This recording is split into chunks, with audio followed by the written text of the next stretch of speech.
The reality is, whether under Lucasfilm or Disney, Star Wars seems incapable of delving too much into horror, which is a shame, because they are undeniably some terrifying entities in Star Wars. They are suggestions of horrors beyond imagining, and the eldritch nature of the darkness of space invites terror. But every time there's a bigger fish in this universe, whether swimming under the lakes of Naboo or lurking in the sand dunes of Tatooine, these monsters are used for spectacle, not unspeakable, unfathomable dread. Under Disney especially is interesting because Disney Star Wars has embraced some darker elements to it. Andor has brought some truly profound statements about the nature of government and fascism, surviving in a dictatorship, in ways that the original trilogy just didn't do. Disney also very thanklessly brought Alien and Predator back into mainstream conversation. While you may debate on Romulus and Earth's quality, they're undeniably more gruesome and more nightmarish than the franchise's prior entries. Whereas with Predator, well, Prey, Killer of Killers, and Badlands have brought Predator to new heights, making some of the most successful films in the franchise thus far. Maybe not massive hits, but higher grossing than almost everything else that's come previously. Except for Prey, which should have been released in theaters. I'm not bitter about that. It's not surprising Disney wants to play it safe with these entries. Andor is not the norm for the company. Most of them are slop, but what are you gonna do? But Disney has toyed with horror, especially in Ahsoka, where they brought back the zombie stormtroopers. But the problem is the execution lacked any weight, because the monsters are not monsters, they're disposable adversaries to get knocked down. What makes something scary, though? What makes something frightening? That's a subjective answer. But they are commonalities with fear. Most fear comes from the unknown, not really understanding something all that well. We fear the dark not because the absence of light is particularly scary, but because we don't really know what's hidden and veiled in that shadow, in that shade. What lurks beyond our view? Can it hurt us? Can it harm us? Can it drag us into the unknown reaches? In Star Wars, the dark side has become increasingly explored, so there's not much hiding in the dark side. Over the course of the Star Wars saga, we have become familiar with, say, Emperor Palpatine, who goes from a senator to a leader of a republic to the emperor to, well, a spooky undead zombie man in Rise of Skywalker. But why is Palpatine in Skywalker so lame? He's a zombie with decrepit features. He's a thrice-dead clone brought back by magic dark side forces. Why is he so boring? Aside from the fact the film is a weak entry in this franchise, but, aside from that, why is it that when Palpatine gets more frightening, he's ironically less scary? Why is he more gruesome, but less dread-inducing? The more we see Palpatine evolve into this decrepit monster, the more we get to know him. And as a result, he's actually far less frightening. Things are more frightening when they're withdrawn from us. I would argue Palpatine's at his scariest in Andor, because he's not there. He's absent. Andor shows Palpatine as a vague suggestion, a reference, and that's scary, because he's this overseeing threat who's more a whisper than a tangible force. He is the man accountable for all the horrors we see. He endorses it, he suggests it, he recommends it, but we don't see him. And that builds dread, even though we know who Palpatine is. The prequels, for all their faults, make Palpatine very unsettling, because he's this friendly guy, but you know he's a monster. He gets far less scary, though, as he becomes more overtly a monster. He's more frightening, suggesting horrible outcomes as a concerned citizen. But once he becomes a gravelly voiced monster, he's actually way less frightening. Isn't it funny how that works out, isn't it? So what does this tell us? The more we know, the less we're afraid. So what don't we know about in Star Wars? Well, there are some very creepy elements to Star Wars, like the unknown regions, the Starweirds, the zombies, the fear of, say, finding the crystal star on your bookshelf without knowing how it got there, because I don't own this book. This book isn't mine. I don't know how, what. I don't understand this. Star Wars has only gone full horror once, with Death Troopers, and it immediately backtracked afterwards. In 2009, Joe Schreiber wrote Death Troopers, a novel that takes multiple familiar horror storylines and smashes them into the Star Wars galaxy. The story focuses on a prison ship known as the Purge that stumbles upon a Star Destroyer, the Vector, 1 year prior to the Battle of Yavin. The ship is seemingly empty, but it soon becomes clear that something happened here. Under orders from Darth Vader, the Vector had traveled to the planet Meglumine, where they had collected a bunch of stuff that had been infected with the Blackwing virus. The virus broke containment and turn the crew into mindless zombies. The ship's medic is able to craft an antivirus which they later use to save, surprisingly, Han Solo and Chewbacca, who end up getting caught up in all this mess as well.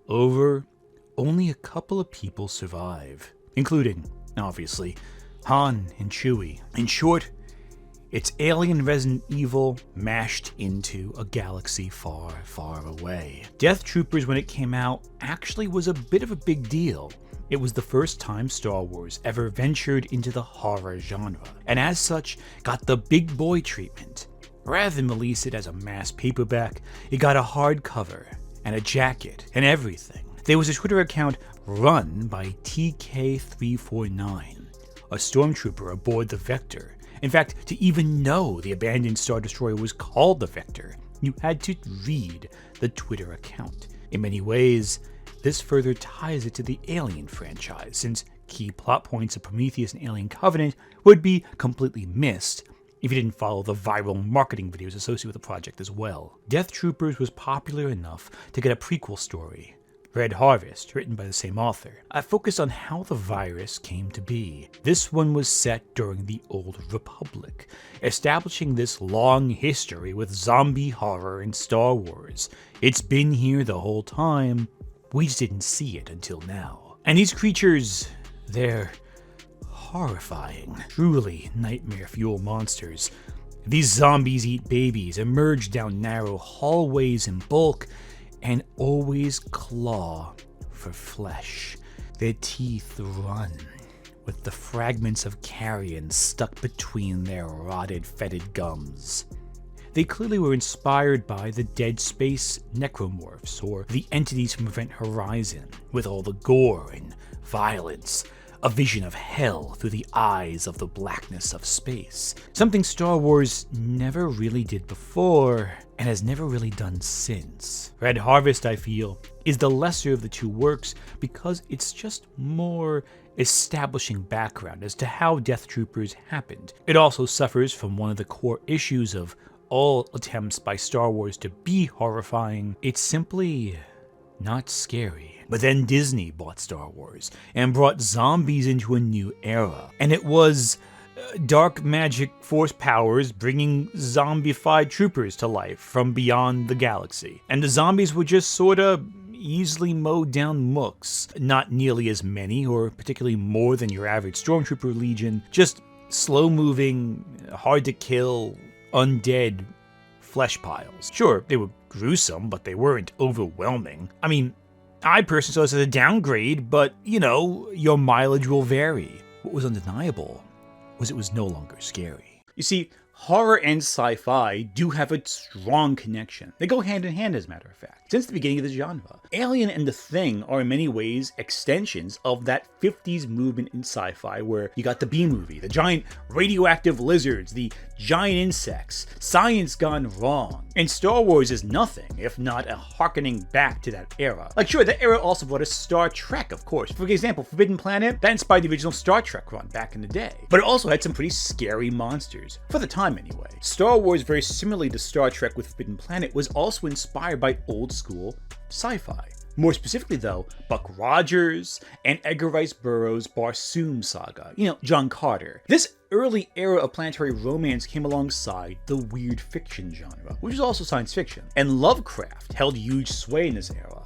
with elder things beyond reality appearing in his contemporary peers' work. And it's here we see the big weakness with Star Wars and horror. Robert Howard incorporated Cthulhu's mythos into his works with his Conan stories. However, Howard brought Lovecraftian themes into his work in a way that removed all the horror from them. Because Conan finds Lovecraftian horrors and kicks their fucking ass. The same is true for Star Wars. There are several aliens that are incredibly powerful and frightening in theory, from the Rancor to the Sarlacc. But by presenting them as badass threats the heroes can beat, they stop being scary. One example is that of the Krayt Dragon. The Krayt Dragon is suggested back in A New Hope as this skeletal structure on the sand dunes. Eventually in The Mandalorian, we see the Krayt Dragon, this colossal monster, and it was beaten. Through great effort, yes, but it was beaten. The role of horrifying aliens is to be awesome obstacles. If they are frightening,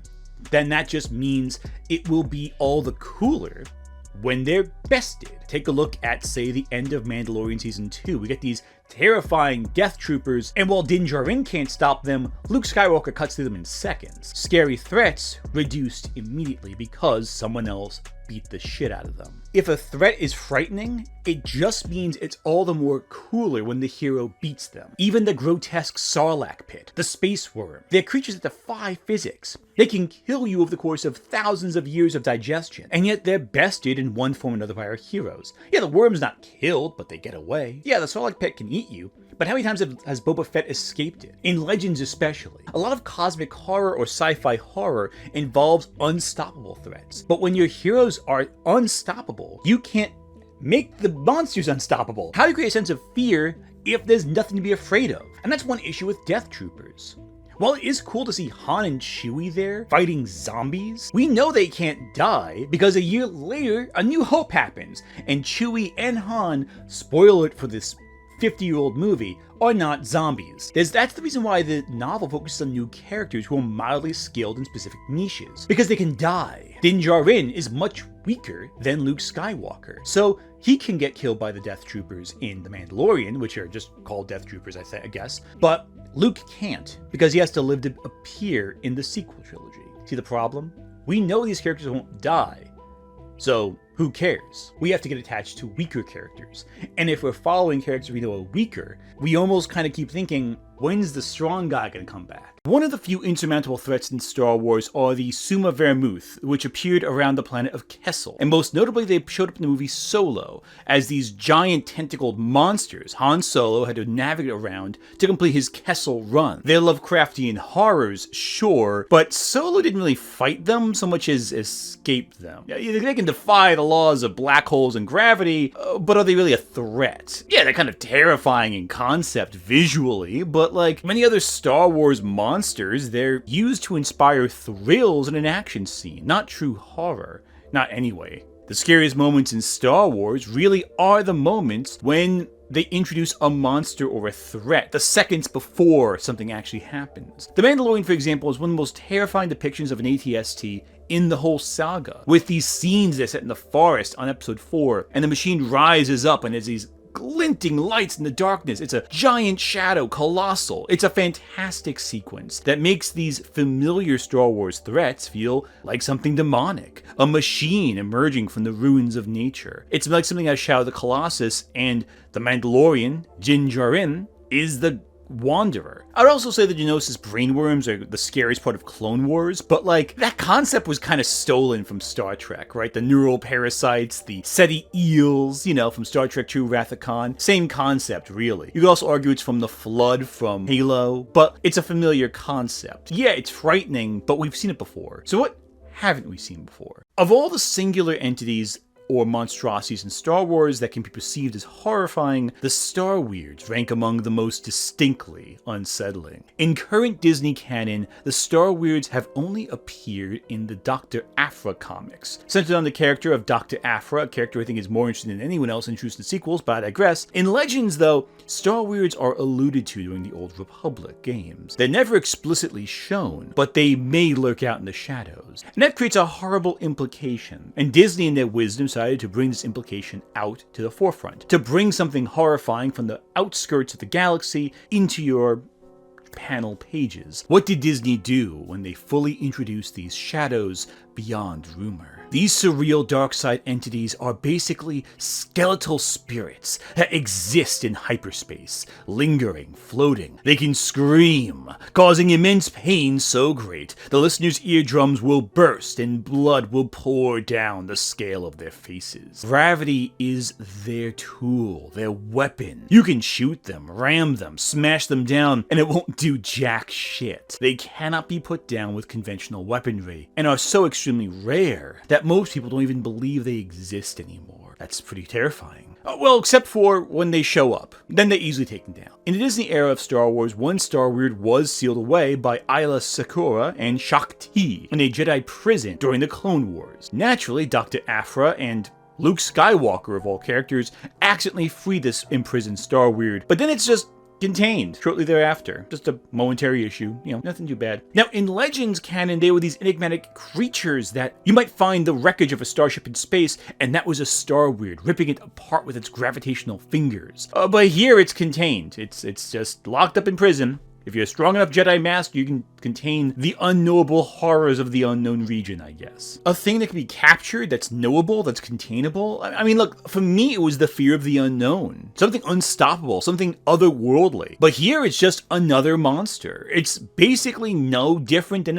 any other creature they faced so far. In fact, it's more directly dangerous because the characters are encountering it. You would think they'd make it something more frightening, something more insurmountable. But it's containable, and that makes it feel less dangerous. And as such, it feels vastly less scary than it was when it never showed up at all. For something to be scary, it has to feel insurmountable. Arguably, it has to be insurmountable. Or at the very least, very hard to stop. I'll give you an example. Halloween, right? Michael Myers is this unstoppable killing machine. Compare the endings of Halloween 1, the original Halloween 2, and Halloween 5. Halloween the original, Michael Myers is shot out a window at the end of the film by Dr. Loomis, his psychiatrist. But when they look back over the windowsill, he's gone. Cut to breathing over all the buildings and all of that. That means nothing they did in the whole movie could stop Michael Myers. They just got away from him for a little while, but he's around any corner. He's right outside. In Halloween 2, though, he's blown up by Dr. Loomis, and this does take him down. He's stopped under extreme firepower. The explosion seemingly kills Loomis too, but we know at least this extreme amount of force can put Myers down. But then we learn later on, it didn't really kill him. Didn't kill Loomis either. But you know what? It takes a lot to stop Michael Myers. A lot of just concussive force and flame and continual punishment. And it's something you can't really do ordinarily. It's tough. So therefore, he's still frightening. He's a Hulk. The events of the movie only delays him for a little bit. But in Halloween 5, after so many films with Myers, Dr. Loomis drops a net on Michael Myers and he shoots him a little, and then he hits him with a shotgun, and then they just kind of both fall on top of each other. And then they just bring Michael to jail. He's just sitting in prison. There he is, in his prison cell, looking like a pathetic little guy. Someone else has to break Michael Myers out of jail. I mean, we know it's the Cult of the Thorn later on, but it's just some guy in a black hat, as far as we know now. It's like, what? He fell out a window. He got blown up. He got shot down a pit and had dynamite dropped on him before. And this is what takes him down? Seriously? A little bit of a net and some gun wax? The Starweirds in Star Wars, they started like Michael Myers in Halloween 5. Contained, easily, seemingly insurmountable, but practically contained. See, with the Death Troopers at least, it's different, right? And by Death Troopers, I mean the zombies, not from the Mandalorian. Zombies individually aren't particularly powerful. You can bash them, smash them, blow them up. You can dispose of them in many different ways that are very colorful and fun to read about or watch. But the problem is there's so many of them. A virus the Empire can't contain. Yeah, all that mastery and control, and one little microbe slips through their fingers, and it breaks the entire hierarchy. It upsets the status quo, and hero and villain alike are victim to a little squirming thing in the sky. And it makes it seem insurmountable, not because each individual zombie is insurmountable, but because what are you gonna do? Where are you gonna hide? Before long, they'll find you. But if your entity, your singular entity, is this thing that normal weapons can not dent, but you can contain it, it diminishes the threat factor. It robs it of the fear. It's not scary anymore. The reality is, though, that Star Wars and the power of fear, well, all the characters limit that. They're too strong. So what else do you do? When George Lucas did his special editions, what did he add? A bunch of things, some character moments here and there, but he especially focused on expanding the setting, adding little alien guys in the background. He opened Cloud City's windows so you could see the expanse of Bespin. He added cutaways to the prequels during the finale. There were so many moments he just enriched with effects that he didn't have before. He even brought Jabba the Hutt back in a deleted scene that really adds nothing to the plot, but it reminds you, oh yeah, there's Jabba. Oh, there's Boba Fett. It adds the feeling of scum and villainy on Tatooine in terms of the setting. Not so much the plot, but setting. Because it adds a sense of continuity and expanse and life to the Star Wars galaxy. And this is why I think the key to making a Star Wars horror story is not in establishing more monsters, because inevitably the heroes will just beat them, but it is in establishing the fear of the setting. The story of Death Troopers takes place on a derelict Star Destroyer, just drifting aimlessly through space. empty. The Starweirds, by comparison, emerge in hyperspace, or the empty abyss of darkness beyond your habitable planets. They are presences devoid of life, drifting through the cold expanse, aimless, lifeless, dead. They're familiar, because they exist in a familiar setting, with unfamiliar contexts. See the Star Destroyer, once full of life and process and order and work, be vacant, eerily quiet. Not even the engines are roaring. That's haunting. It creates a liminal space. The idea of liminal spaces has become popular, thanks to the back rooms and all that, but a lot of horror films have exploited liminal space for years already. They're defined as a physical or psychological transition point that feels eerie, empty, a hallway, now abandoned, the entrance to a home, left without any soul, left open, left ajar, a starship hallway, leading nowhere, without anyone in them. Empty spacecraft are the ultimate liminal space because they feel like they're purely about transitioning from one planet to the other, traveling across an empty vacuum of space to somewhere, hopefully, where there is something. From nothing to somewhere. Why would a spacecraft disappear unless it arrived somewhere that depopulated the crew, without destroying the ship? Where did it stop? Where is it going to? Where did it come from? The ship doesn't need anyone to steer it, so the craft is just drifting, aimless. Why? The sci-fi film Event Horizon draws upon this fear, I think, very effectively. A ship with the ability to fold space and thus travel across the stars returns from its maiden voyage, completely depopulated after years of absence. It turns out the ship has traveled to a place not quite hell, but like hell, emerging from the depths of some horrors beyond imagination, containing indistinguishable entities from demons. The ship is alive, demonic, and it wants to take more people back to the darkness beyond. The ship is liminal for most of the film. It's only in the finale we see the monsters, but for the build up until then, it's the eerie emptiness, and the implication that something is going on or something is lurking that we cannot perceive yet. And then, of course, we do perceive it, and it's absolutely horrifying. The novel Death Troopers is almost like Event Horizon. It has the edge of sci-fi, and it's this old virus breaks containment. Sure, it's not demons, but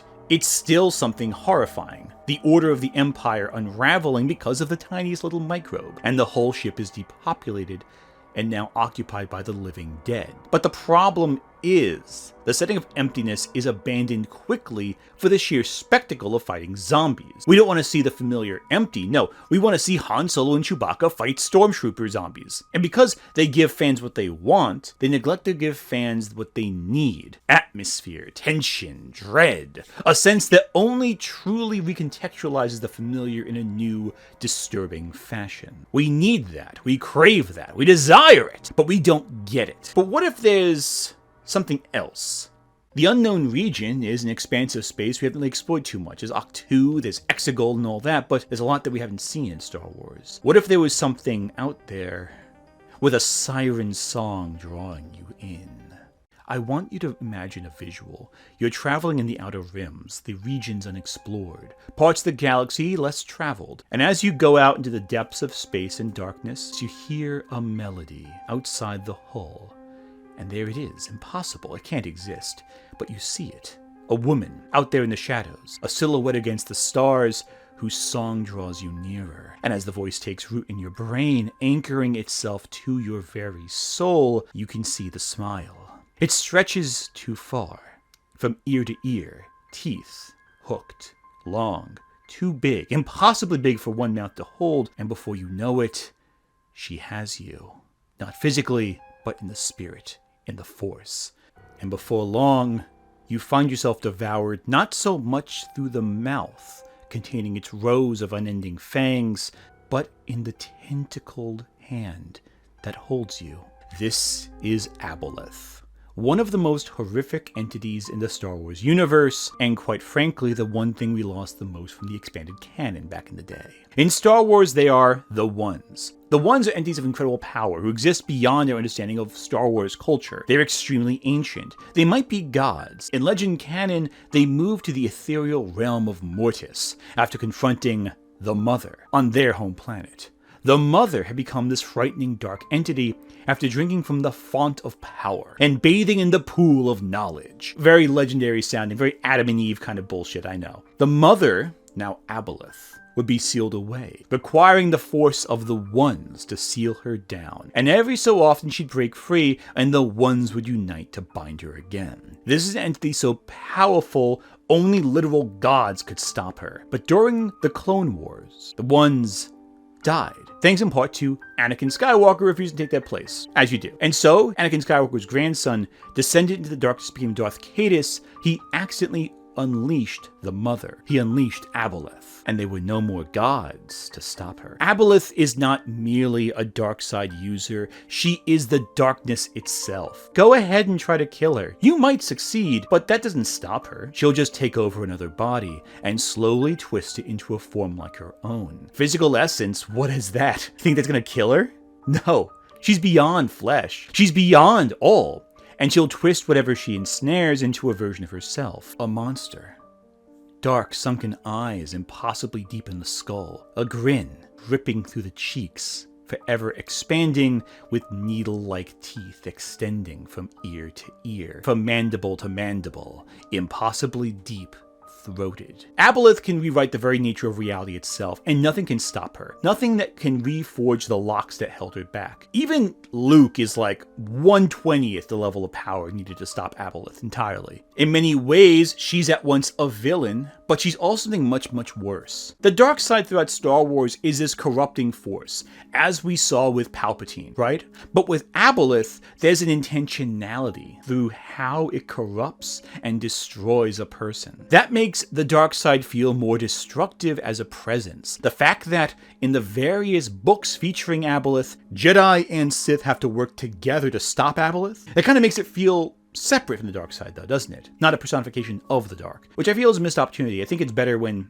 Abeloth is the dark side, is the corrupting force that influences all. Because the darkness, as we see in various Star Wars media, even the sequels, is not a place of joy. It's a place of empty, hollow promises, an era of unfulfilled natures. Every Sith, save for Palpatine, ends up more miserable after descending into darkness. We see a scene in Last Jedi, I know everyone loves that movie, where Rey enters into a dark pool and finds reflections, echoes of what she wants to see, but no true answers. The darkness doesn't answer, it just leads you down a path of suffering. However, there is one character who I think may personify everything dark and disturbing at the dark side itself. One from one of the best game franchises in Star Wars Knights of the Old Republic 2 specifically, that might personify everything truly terrifying about the potential the dark side can pose for anyone living in that galaxy far, far away, a long time ago. Imagine for a second you're the survivor of a weapon that can eradicate almost all life on a planet.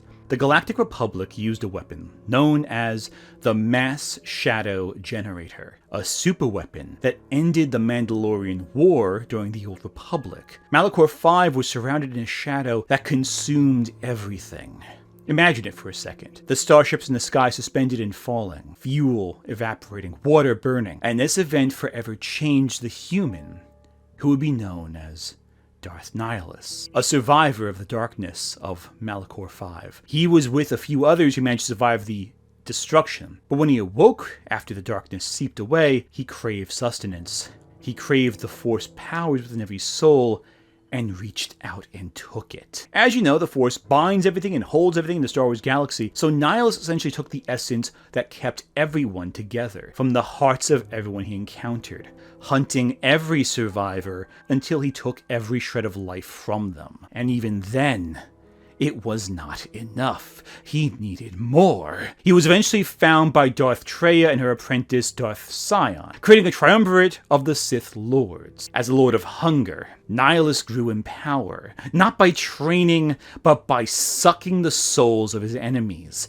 He cared little for the lessons of the Sith or their teachings or their beliefs. He just needed more to fuel his unending hunger. The more he did, the less he felt, the more he needed. And Darth Sion used Nihilus to overthrow Traya, of course, but that defeat did not satisfy Nihilus either. It only drove him to greater heights, to want more. He didn't care who he had to consume, he just needed. Eventually, the darkness even consumed his own flesh, and he forced himself to bind his spirit to the mask and cloak he wore. He was a wraith, bodiless, formless, drifting. His own hunger made him consume his flesh, and he needed more. The lack of a stomach, the lack of blood vessels, the lack of eyes, the lack of a jaw, the lack of bone, the lack of hair. He consumed every little bit of himself, and he needed more. He was not done yet.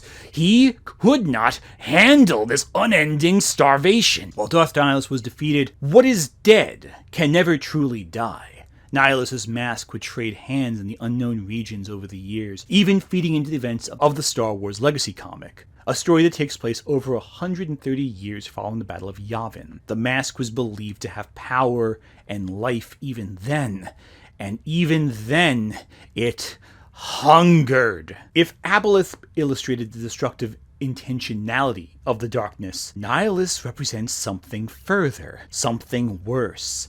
The ultimate destination of those who delve into the dark side, wanting more, needing more, finding nothing but needing more, becoming a literal black hole from which nothing could survive. Yes, it's a vampire story. In isolation, though, Abeloth and Nihilus are these frightening entities beyond imagination, but in Star Wars, they become something frightening, because they're the ultimate threats that need to be fought against. The quests to conquer them make them obstacles, sure, but they're beyond frightening because they can't really be stopped. Death doesn't stop Nihilus, his mask remains. Death doesn't stop Abeloth, she remains. And there are very few people left to fight them, and there's often people influenced and affected by them directly. And this is where we get into the ideas of what a horror story can be in Star Wars. The problem here is these stories have a goal: victory. Star Wars is a revolutionary text. The point is to say you can upturn any oppressive order and bring about joy and change. This is why Andor, despite telling such a dark story, it still feels like Star Wars. It's still situated in that world where people have to resist and fight,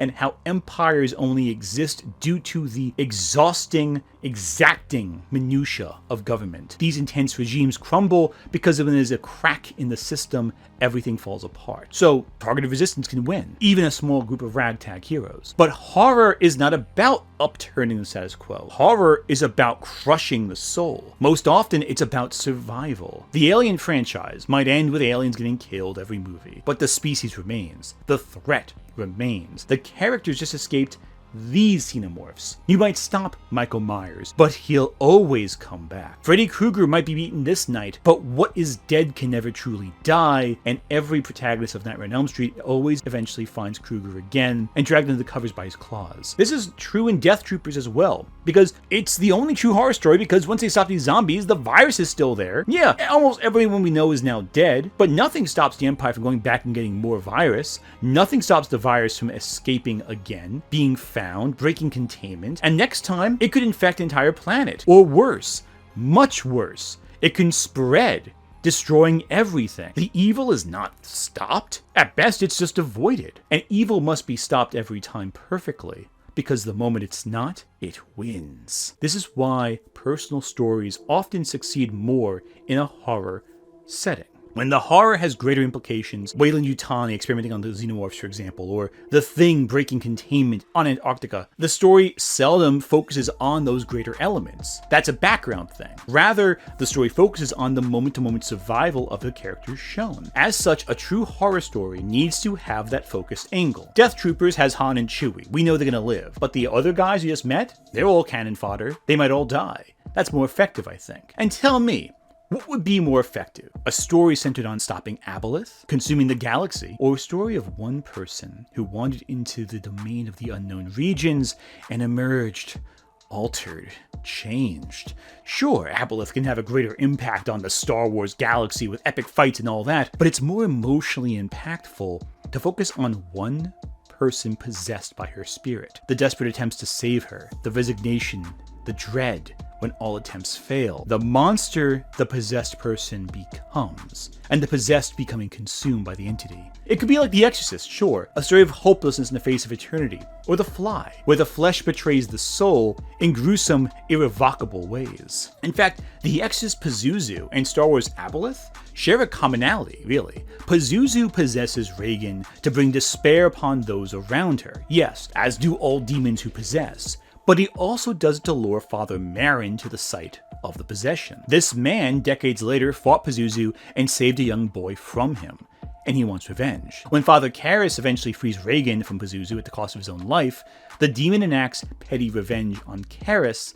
by forcing the spirit of a serial killer into his body, leading to the events of Exorcist III. Abeloth is very much just a cosmic horror version of that iconic demon, and can similarly create stories that are just about dread.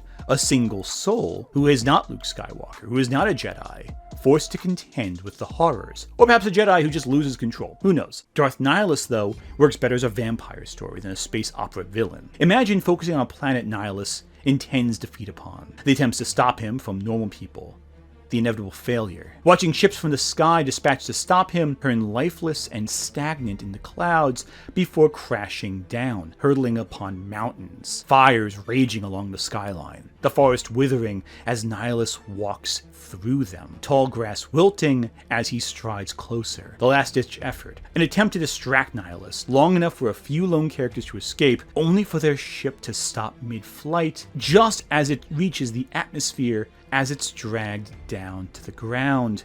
The engines consumed, silent, a singular force pulling them down into a black hole of hunger and terror, with only the inflexible mask gazing at the faces of those it consumes. No heroes, masters, just people. Dead. Disney needs to find a way to make Star Wars more appealing to general audiences, right? Why not induce fear instead of thrills?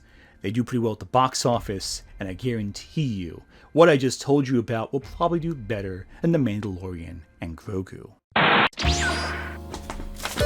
Oh, we're good. I didn't trip. Okay, move this one out.